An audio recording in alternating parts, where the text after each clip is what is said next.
Hey girl, hey. Happy Wednesday. I never remember what day it is for whatever reason. Not really sure.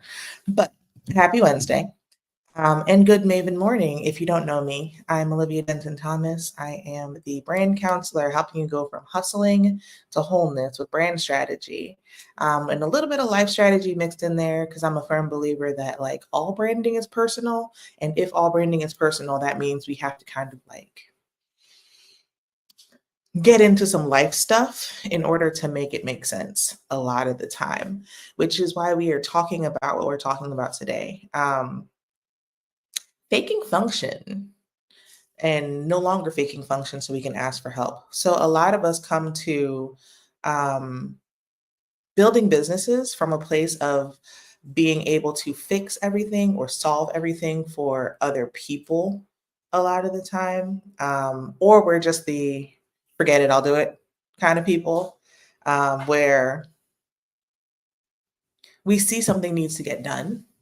And because others haven't really shown up in the ways that they should show up, or they show up, but it's just really not done to capacity in a way where it's actually presenting properly, we we kind of jump in there and we do it all, right? But the thing about building a business is that you should not do it all. Of course, you can do it all, but you should not do it all, right? From two different perspectives. The first being there's only 24 hours in the day, and you only have a certain amount of energy in the day. So if you use your good energy on all of the processes within a business, you are going to hurt yourself. Like, you actually don't have enough time to do it. And then when you can't really do the things that you need to do to make a business function, then you get sad, right?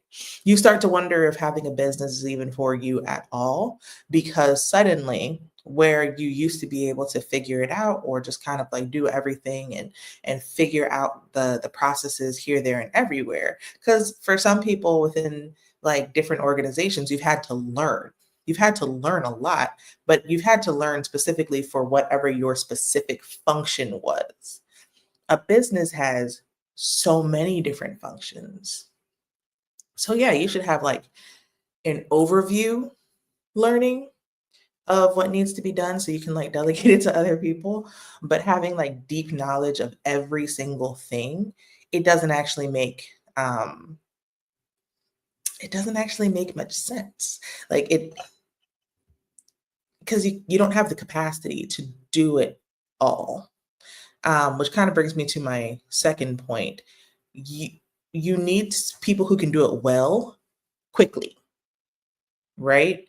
Like, and not even that you want it done well quickly so everything can launch immediately, but so that you can begin testing things, so that you can see if something works or if something doesn't work, and you can kind of like move on along the way. I think right now we all have AI and we get really excited because it's just like, "Oh, I can do even more because there's this like robo assistant on my side helping me to push forward, right? It makes it seem like things can happen a lot faster because you have a thing that you can like almost delegate to. And I say almost loosely because we are getting into agentic, but still almost delegate to get things done. But one of the things about AI is that it's not always critical. It is mainly affirmative, and then this is a conversation me and my friend were having over the weekend. Hey, Maria. Um, it is very exactly. You can't be great at everything. It is. It's ready to run you to the next thing before you've even finished the current thing, right? Like you'll put something in, and it'll say like, "Hey, this is awesome. Have you thought about this?" But you haven't finished thinking about the thing you're currently thinking about to even get into a build. right? Like you need to figure out what the map and the blueprint are before you start building a building. That would be crazy if as you're trying to like draw up your plans, something keeps saying, well, have you thought about this? Every single time, but not like to improve something that's already there. So it's like more structurally sound, but just like adding for features, benefits, and flourish. We can flourish later. Like we can add the pretty things later once we have a foundation of what this actually is and what the function needs to be and how it's actually going to like help people appropriately, right? And how it's going to help the business appropriately. Because if we're always thinking about the next thing, we can't think about now properly. So we have to be very mindful when we're using AI. Um, to actually know what we're asking it, right? And if you're not an expert, if you are a person who is just happy to do things by yourself, which again, a lot of us really are, like I am fiercely independent, but also deeply communal, right? And those things are often in conflict with one another. Um,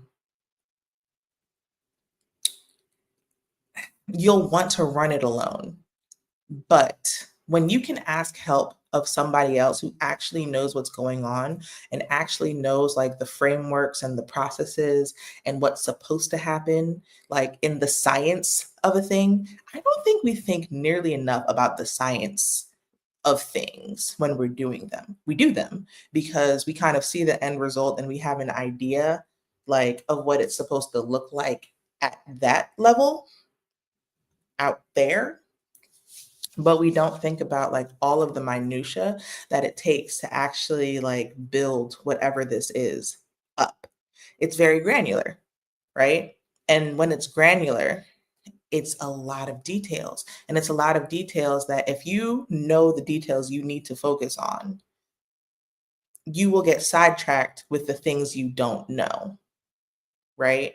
So like over functioning is your enemy in this moment. Like you, of course, again, of course, you can do it all, but you should not do it all. You have to call in other people. So there might be things that need to be worked through, right?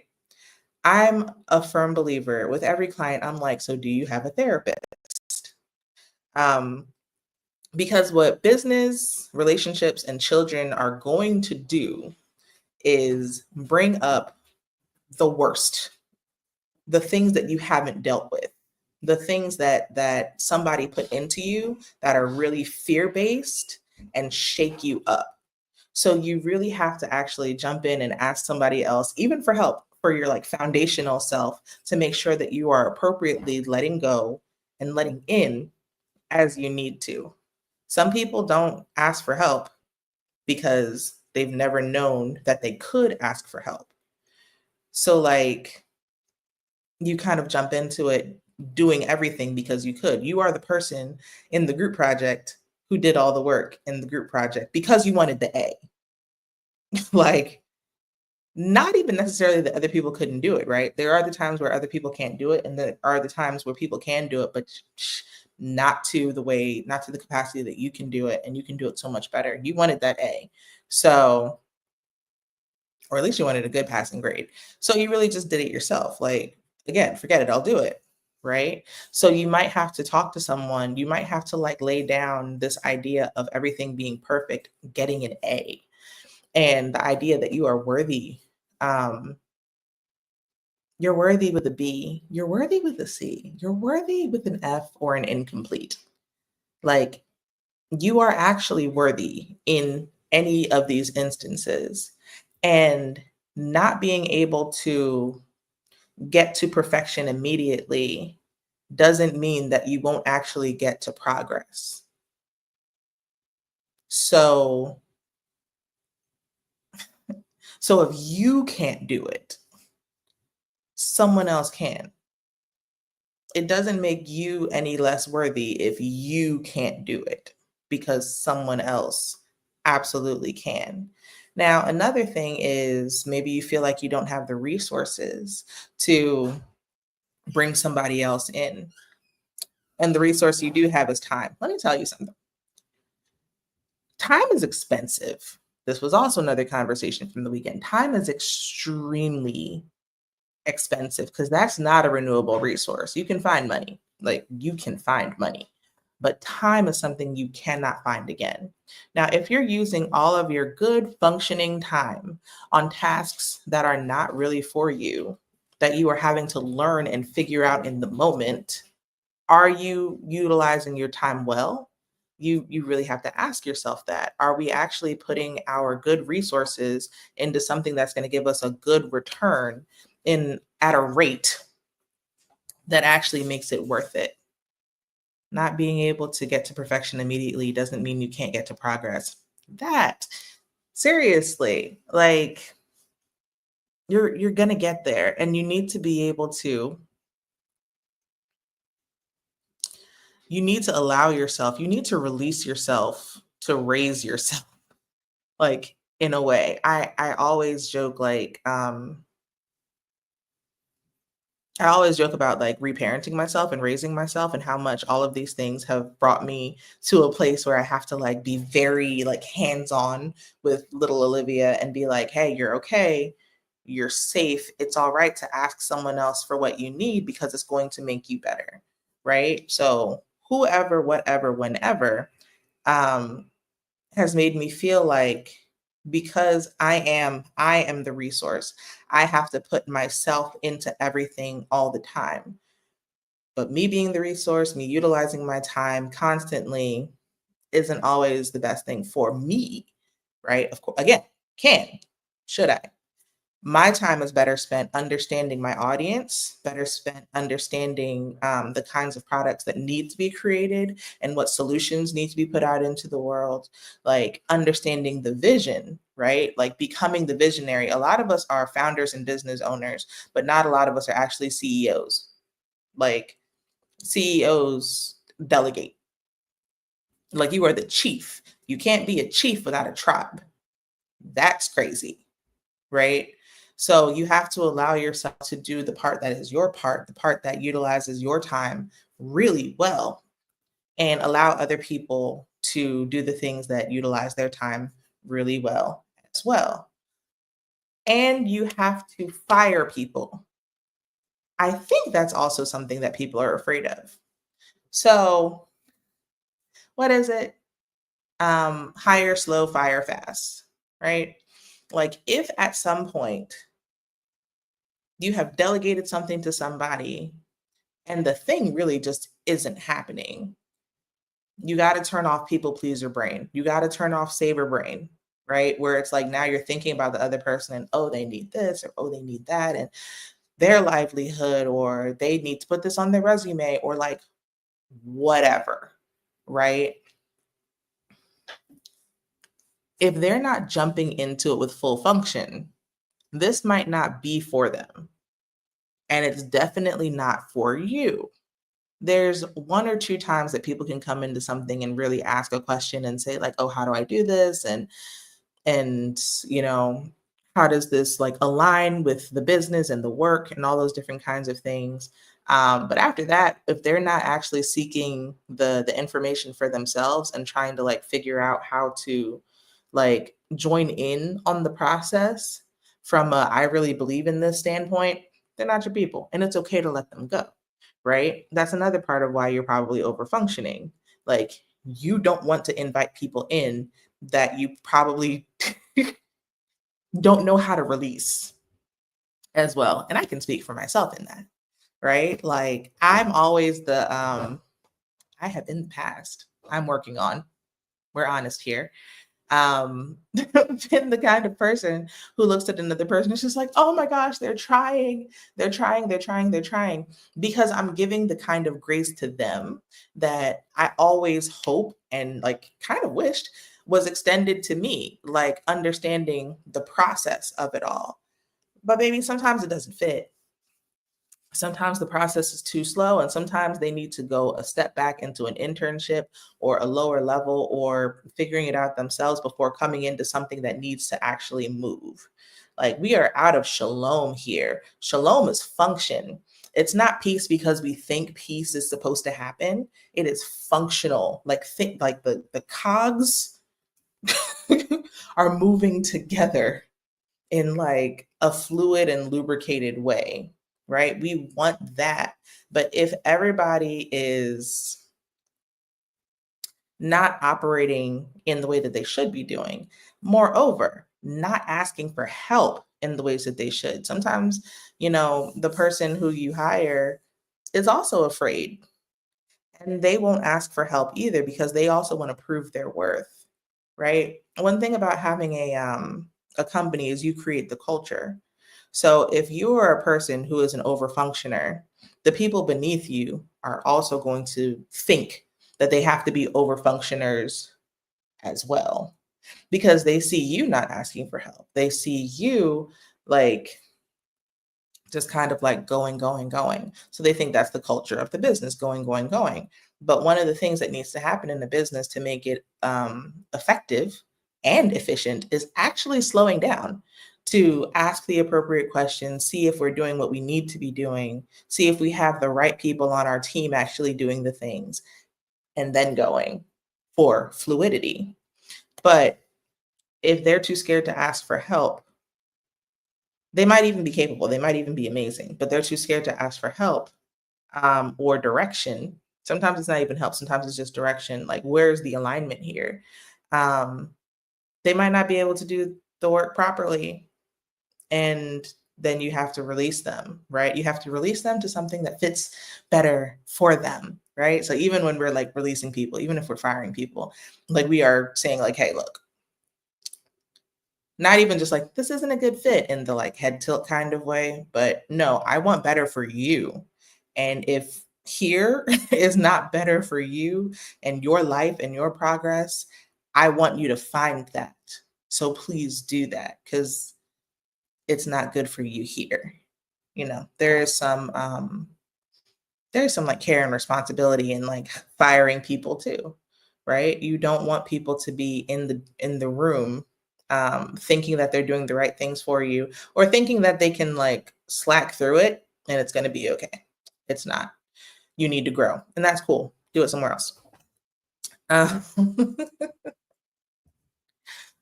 so yeah, you don't have to pretend. Being able to release is such a powerful act. It is.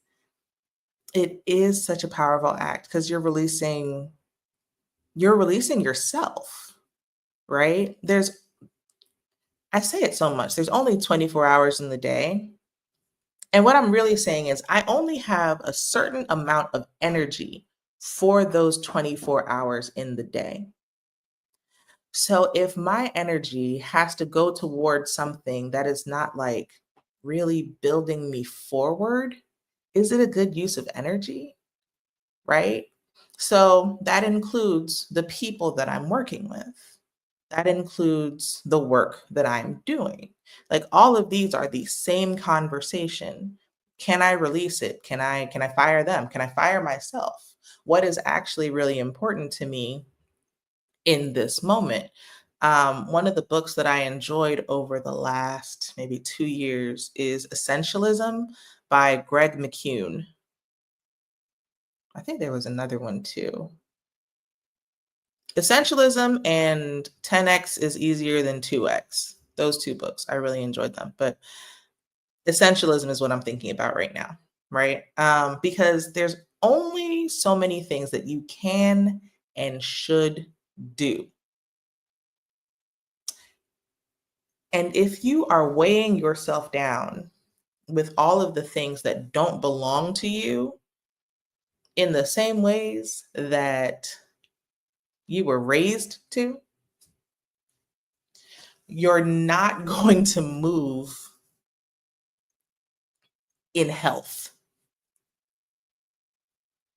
And that's really the thing. Like you can actually move forward, but at the end of whatever the project is or whatever the run is, like are you are you able to enjoy what you did? Are you able to be fulfilled in the work that you did? Um yes, Essentialism is such a good book. It's a good book and it's a good listen. Um, it is. It really is because it really puts a lot of things into perspective to make you think. And like to make you think what's important now, right? So like the name of my company is Wintentional. And it was Wintentional due to a John Maxwell book years ago, something about living intentionally or intentional living, one of those. And I was like, oh, intentional. And if you want to win, you have to be intentional and, figure out who you're going to serve. Right. But then after reading Essentialism and him saying what's important now, I was like, oh, that's a win. That's a win. So I changed it. So it is about being intentional about what's important now. Um,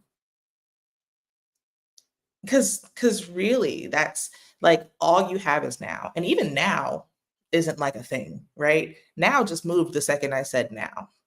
So you really have to focus on now, the present, let's say the present, as much as you possibly can. Because sometimes you're jumping to the future, and the future, like, you can't build that if you're not here. It's crazy to try to build the roof without building the basement. Like it's going to be a process regardless. So if you're all over the place instead of sticking to the essentials of what's important now, you're going to hurt yourself. You're going to hurt yourself. You're going to leave yourself unfulfilled. You're going to leave yourself very sad and very confused because other people are doing it. No, they're not. They're not doing it the way that you're doing it if they are healthy and satisfied on the other side. There are people that are doing it the way you're doing it. And you have to ask yourself the way that you're potentially doing it. I believe in you. You have to ask yourself if that's the life that you want to live, right? Like, what life are you designing for yourself? And what does it take for you to actually get there and live it? And also, what parts of yourself do you have to like break down, shake down so that they're no longer who you are so that you can live this life? There's always that like you can't take everybody with you mentality, but there's parts of you that you can't take with you either. Like, you have to figure out what parts of you live with this future self now. And you have to start training yourself to be a different person or be the appropriate person because you're the same person, right? You have the things. Um, but you have to train yourself to be this person who will have that future life, who has the habits and the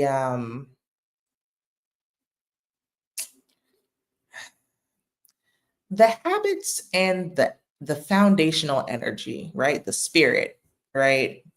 Um, who has the self-belief, who has the self-belief, the spirit, the influences to actually be that person. Like, you are building a new person as you are building a business. And that's okay. In fact, that's perfect. It's growth, it's process. Like, if you are the same tomorrow as you are today, um, it's kind of weird. Like, you had new experiences, you did new things, you saw new things, you had new conversations. And if that doesn't create growth in you, then that's a problem, right? So, future you is not the same as today you. And that's amazing. So, you have to figure out what's important now and release yourself to do the things that you're good at, to ask for help, to ask for help. You are okay to ask for help. And you are okay to tell people to please stop helping you when the things don't fit the alignment or the vision, and then move on to the next thing. You're not hurting them, you're not hurting you. You are actually helping them and you are actually helping yourself, right? Sometimes you're going to have to do the things in the business that are like, oh man, startup life, I'm doing like 5 things, but the point is not to stay there. The point is not to hold on to that forever. The point is to see what aligns and delegate. See what aligns and ask for help. Like, sometimes it's not even like a hiring somebody. It might be a cousin who is really good at like something. So you bring them on board to help with whatever it is like you need help with. Like, it's great. It's great to invite people into into the work that you're doing and into the future that you're building. But you have to understand what that future looks like. And you have to understand what winning and intentionality actually look like too. Because you're worthy. Like you are worthy of beautiful things. You are worthy of a good life. And anything that is telling you that you are not is the lie that is keeping you away from the thing that you're really here to do, the thing that you're called to do. And that's how this all kind of like wraps back around to branding, right? Like I'm a firm believer that branding is an extension of your calling. But if you're constantly obscuring your calling with your feelings of worthlessness and overfunctioning, you can never get that beautiful thing out to other people in the ways that they can receive it and that they can be helped and that you can be fulfilled in this work that is so special and like real to you, and real through you. Um, yeah. So that's that on that. I'm about to head out to. I literally just got home yesterday. I'm I'm so tired. Had an amazing weekend. Thank you, Maria. Love you. And I'm about to head out now to go to a workshop that I am facilitating. Um, so I hope you're gonna have a good day. I hope you're gonna have an amazing day. I hope you stay intentional and you keep flourishing seriously. And I hope you have a good Maven morning. All right, guys. Bye.